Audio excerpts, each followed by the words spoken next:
Isaías 9, versículo 1 e 2.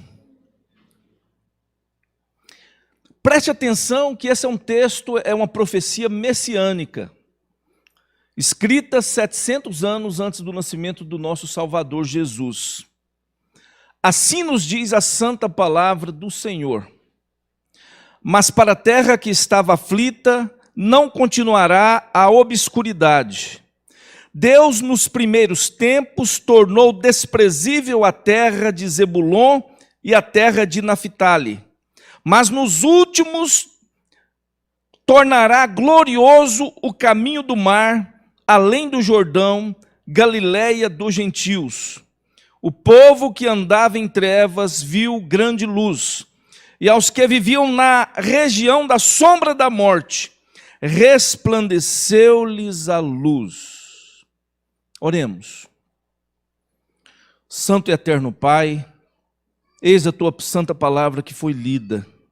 Fale, Senhor, através dessa santa palavra aos nossos corações e tenha misericórdia de nós nessa noite. Misericórdia te pedimos, meu Pai. Amém. Jesus, a luz do mundo. João 8,12 diz: falou-lhes, pois, Jesus outra vez, dizendo: eu sou a luz do mundo. Quem me segue não andará em trevas, mas terá a luz da vida. É interessante olharmos para a história de Jesus Cristo. A Bíblia nos diz que Maria, a mãe de Jesus, a jovem Maria, a virgem chamada Maria, ela estava comprometida com José. E a Bíblia diz que ela ficou gestante, ficou grávida pelo Espírito Santo de Deus, pelo dom do Espírito Santo de Deus. Eles moravam numa pequena cidade na região da Galileia chamada Nazaré. É bem verdade que eles eram da descendência do rei Davi. Surgindo então um decreto do imperador romano, foram alistar-se ali na cidade de Belém da Judéia. Eles estavam, posso dizer, no extremo norte da Palestina, desceram então até a região sul da Palestina, ali na Judéia, porque eles eram descendentes do rei Davi, e Belém era a cidade do rei Davi.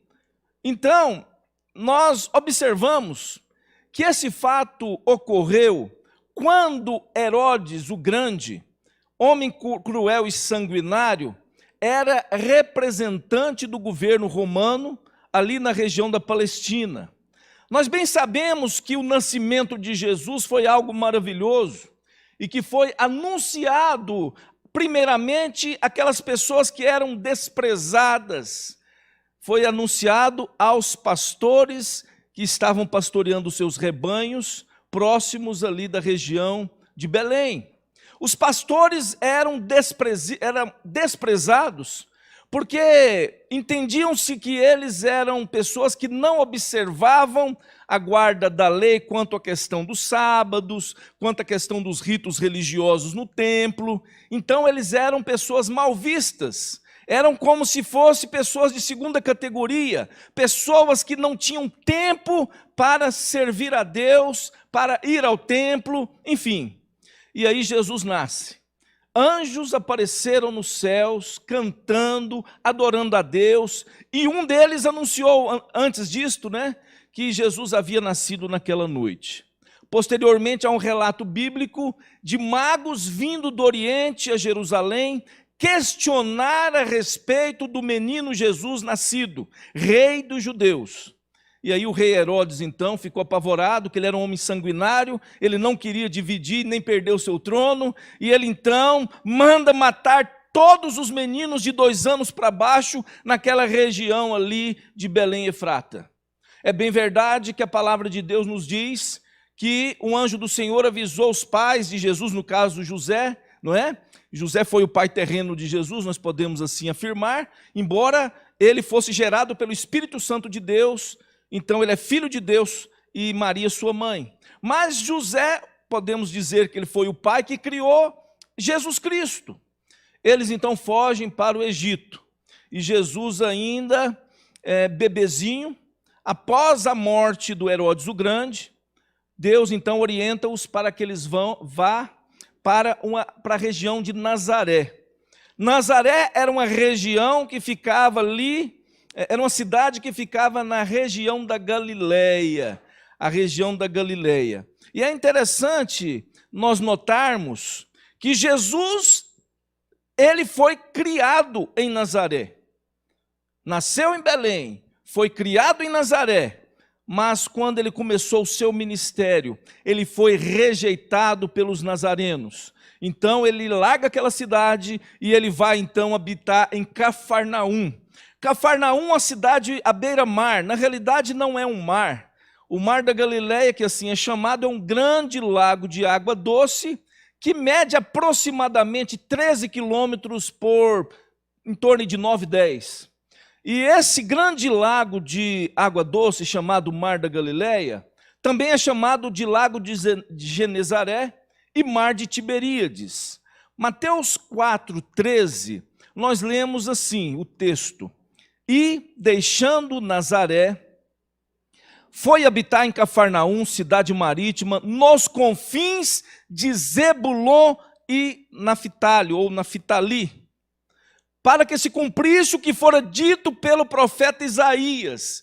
E aí o evangelista Mateus cita exatamente esse texto que nós lemos no começo do sermão. A terra de Zebulon e a terra de Naftali, o caminho do mar, além do Jordão, a Galileia dos gentios.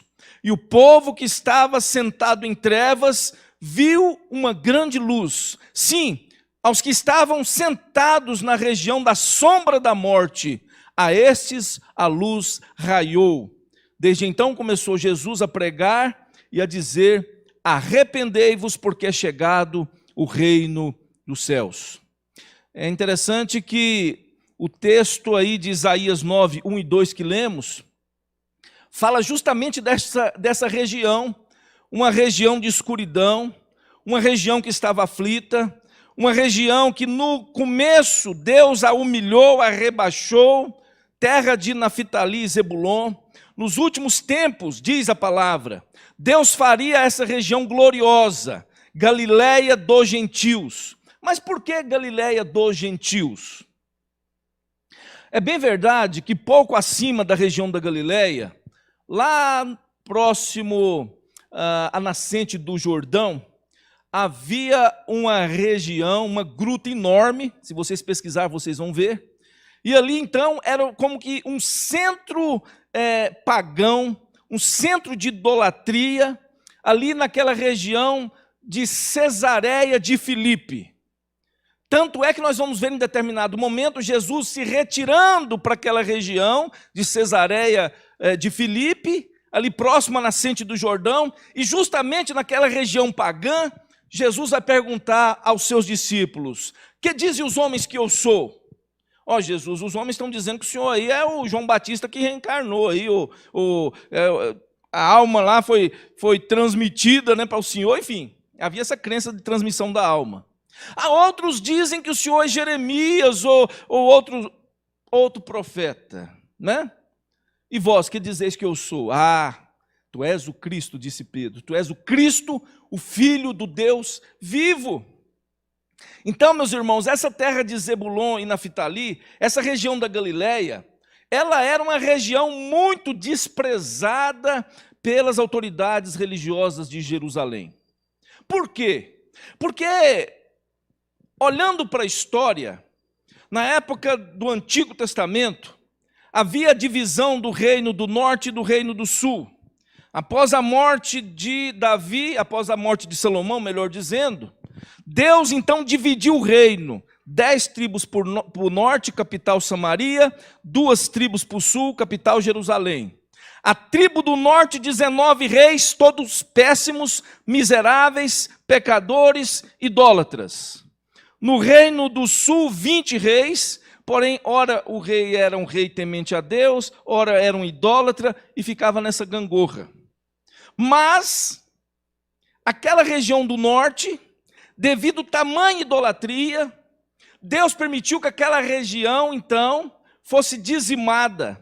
E no ano 722 a.C., o Império Assírio veio, sitiou Samaria por vários anos e destruiu toda aquela região, levando aquele povo, espalhando aquele povo no mundo da época. E trouxe gente de fora para habitar aquela terra. Então fez uma mistura, né? Uma salada de frutas, como podemos assim dizer, uma salada de frutas, de pessoas de várias etnias para habitar aquela região.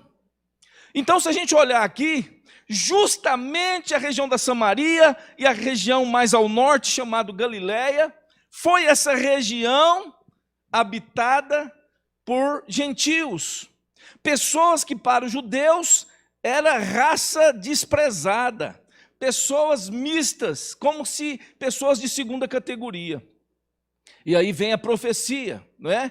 Que aquela região desprezada de Zebulon e Naftali, tribos da Galileia, pessoas que lá no passado haviam então sido trazidas para aquela região, houve uma mistura étnica, aquela região era uma região considerada meio mista, né, vamos assim dizer, e os religiosos de Jerusalém não valorizavam aquela região. E esse povo então tornou-se um povo distante das vantagens desfrutadas pelo povo de Deus em Jerusalém. Havia a ideia de que nada bom poderia vir da Galileia. Lembra quem disse isso? Vamos ver lá então, João 1,45, vamos dar uma olhadinha? João 1,45 conta a história de Filipe, que havia encontrado Jesus Cristo. E aí ele chega para Natanael, né, querendo testemunhar de Jesus, e ele vai dizer assim, ó, João 1, verso 45. Filipe encontrou a Natanael e disse-lhe: achamos aquele de quem Moisés escreveu na lei, e a quem se referiram os profetas, Jesus o Nazareno, filho de José. Observe o que aqui diz então Natanael no verso 46. Perguntou-lhe Natanael: de Nazaré pode sair alguma coisa boa? Respondeu-lhe Filipe: vem ver. Esse Natanael aí foi um dos discípulos de Jesus, o mesmo Bartolomeu. Filipe também foi um dos discípulos de Jesus. Quando ele teve essa primeira, ele ouviu falar de Jesus, mas peraí, Jesus é da Galileia? E pode vir alguma coisa boa dessa região? Pode vir alguma coisa boa da Galileia? Isso nos mostra que havia um grande preconceito àquela região da Galileia, aquela região à beira-mar. Entretanto, um comentarista diz, então, muitos séculos mais tarde, depois das profecias de Isaías, a luz brilhou, né? Em realidade, ela brilhou, ela surgiu à beira-mar, e seus raios se elevaram, refletindo por toda parte. E essa luz é Jesus Cristo. Essa luz é Jesus, a luz de Deus. Deus veio a este mundo. Cristo se encarnou, se tornou carne e sangue como nós. E a Bíblia diz ali que aquele povo que habitava na terra de profunda escuridão, a eles resplandeceu a luz. Mas eu pergunto aos irmãos, que escuridão era esta? Que escuridão é esta que o povo vivia? É a escuridão do pecado, é a escuridão da perdição, é a escuridão da separação de Deus, é a escuridão do inferno. 1 João 5b, 1 João 1,5b diz assim, Deus é luz, 1 João 5b, 1 João 1,5b, Deus é luz e não há nele trevas nenhuma. É interessante que o comentarista Russell Champlin, ele diz assim, ó, ele faz uma poesia, né, que ele adicionou ali no seu comentário. E ele diz assim na poesia, Jesus Cristo, Rei da eterna glória, nasceste para ser príncipe e salvador. Se os anjos louvam tua vitória, alegramo-nos em nosso Redentor. Cantamos de tua graça a história, louvamos-te com muito intenso ardor. Ó Jesus, luz de Cafarnaum, brilha sobre nós um por um. Achei interessante. Brilha sobre nós um por um. A salvação ela é individual. Jesus morreu na cruz por você. Às vezes eu observo uma coisa interessante. Deus conhece você melhor do que você mesmo. Deus te criou. Olha, Deus podia ter te criado, por exemplo, um animalzinho. Deus poderia ter te criado um cachorrinho. Deus poderia ter te criado, por exemplo, um animal qualquer. Mas Deus preferiu te fazer um ser humano maravilhoso, abençoado, cheio de vida, com a família maravilhosa que você tem. Deus escolheu a cor dos seus olhos, a cor da sua pele, a cor dos seus cabelos. Deus escolheu o tamanho que você teria. Deus escolheu o lar do qual você nasceria. Deus, ele é maravilhoso. Deus providenciou que um dia você ouvisse a mensagem da salvação em Cristo. E você cresce para a salvação. Por isso que eu falei da letra. Nós cremos para a vida eterna. A salvação é mediante a fé, não tem esse negócio de perder não. Ou é ou não é. Nós cremos para a vida eterna. Nós cremos nesse Jesus que veio, que deu a vida por nós na cruz. Isaías 49:6 diz assim: pouco é que sejas o meu servo, para restaurares as tribos de Jacó, e tornares a trazer os preservados de Israel. Também te dei para a luz dos gentios, para seres a minha salvação, até as extremidades da terra. A salvação não é só para o judeu. Se fosse só para o judeu, nós estaríamos perdidos. Porque eu sou brasileiro e não desisto nunca. Você é brasileiro? Eu acho que todo mundo aqui é brasileiro. Se a salvação fosse só para os judeus, nós estaríamos perdidos. Mas pela graça de Deus, a salvação é até as extremidades da terra. Um dia a mensagem de salvação veio, chegou ao meu pai. Alguém pregou para o meu pai. Um seminarista presbiteriano pregou para o meu pai. E dizia para ele: ó, Divino, o nome dele é Divino, né? Nome muito comum em Goiás e Minas. Ó, seu Divino, você precisa ir para a igreja. Jesus morreu por você. Deu um Novo Testamento para ele. E começou a convidar ele para ir para a igreja. E meu pai foi. E as primeiras vezes que meu pai entrou na igreja, foi na primeira igreja batista de Séries, a cidade onde eu nasci.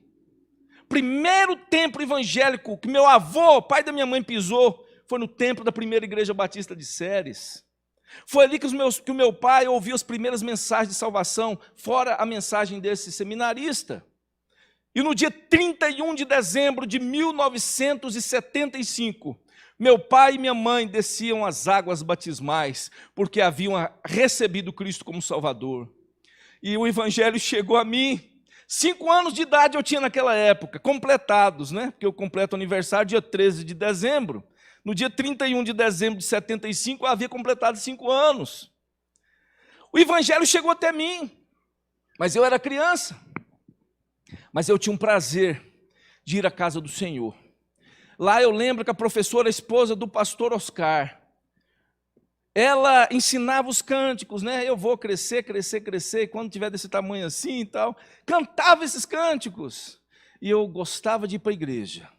Quando nos mudamos para Goiânia, em 1976, meu pai pediu carta para a primeira igreja batista de Goiânia. E eu tinha prazer em ir com meu pai para a escola bíblica dominical. E eu digo que tudo, a maioria, 90% das coisas que eu aprendi não foi no seminário, foi na escola bíblica dominical. E eu aprendi a amar Jesus Cristo. Eu aprendi a cantar aqueles hinos maravilhosos que as crianças cantavam. Faz oração bem cedinho, ao meio-dia sim também. Faz oração à noitinha, que Deus te sustém. Enfim, tantos cânticos maravilhosos que eu nunca esqueci. Foi a melhor época da minha vida, quando eu ia para a primeira igreja batista de Goiânia com meu pai. Eu era criancinha. E na época tinha que pegar ônibus. E a gente atravessava uma parte do centro para pegar o ônibus na outra avenida, porque era mais rápido. E eu lembro que meu pai pegava na minha mão e passávamos na frente daqueles bancos espelhados, né? Aquelas fachadas toda espelhada. E eu nunca, por que eu estou contando isso? Porque marcou minha vida. E meu pai olhava e falava, lá os dois artistas, eles segurando a minha mão. Meu pai e minha mãe levou para a igreja.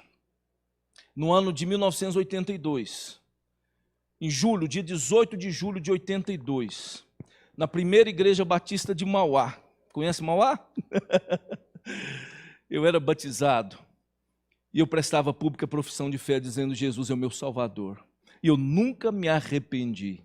Nunca deixei da fé, nunca perdi a fé, porque Cristo morreu por mim na cruz e Ele salva todo pecador arrependido. Eu acho interessante aquele hino que outro dia eu tentei cantar, não dei conta, né? Eu era um pobre, perdido, pecador. Me ajuda na letra aí, tira a máscara um pouquinho. Perdido, sem Deus, sem Jesus, quando Ele estendeu a sua mão para mim. Foi Ele que estendeu a mão. Eu estava afundado, eu estava no poço sem salvação. Ele estendeu a mão e me tirou e me salvou porque Ele me ama. Esse evangelho foi anunciado.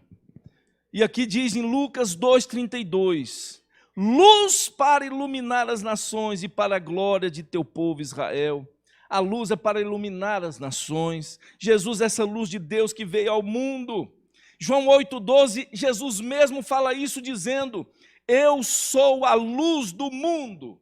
Quem me segue não andará na escuridão, não andará em trevas, mas terá a luz da vida. João 12,46, ele também diz, eu sou a luz que vim ao mundo, para que todo aquele que crê em mim não permaneça nas trevas. É bem verdade que quem não quer vir para a luz é porque gosta da escuridão. A escuridão é símbolo da perdição. A escuridão é a ausência de luz. Quando Cristo entra na sua vida, Ele traz luz abundante. Você é uma nova criatura. As coisas velhas ficaram para trás, eis que tudo se fez novo. Mas há um alerta na palavra de Deus para aqueles que rejeitam a luz de Deus. Vocês entenderam o que eu disse? Há um alerta na palavra de Deus, a Bíblia, para aquelas pessoas que rejeitam a luz de Deus. Quem é a luz de Deus? Jesus Cristo. Olha o que diz João 3,19. E a condenação é esta, que a luz veio ao mundo, e os homens amaram mais as trevas do que a luz, porque as suas obras eram más. Porque todo aquele que faz o mal odeia a luz, e não vem para a luz para que suas obras não sejam reprovadas. Olha, meus irmãos, isso aqui é muito sério. Hoje nós temos vida, hoje nós respiramos, hoje nós temos saúde. Amanhã pode ser muito tarde. Daqui a 1 minuto pode ser muito tarde. Se você morrer sem Cristo, você vai para o inferno.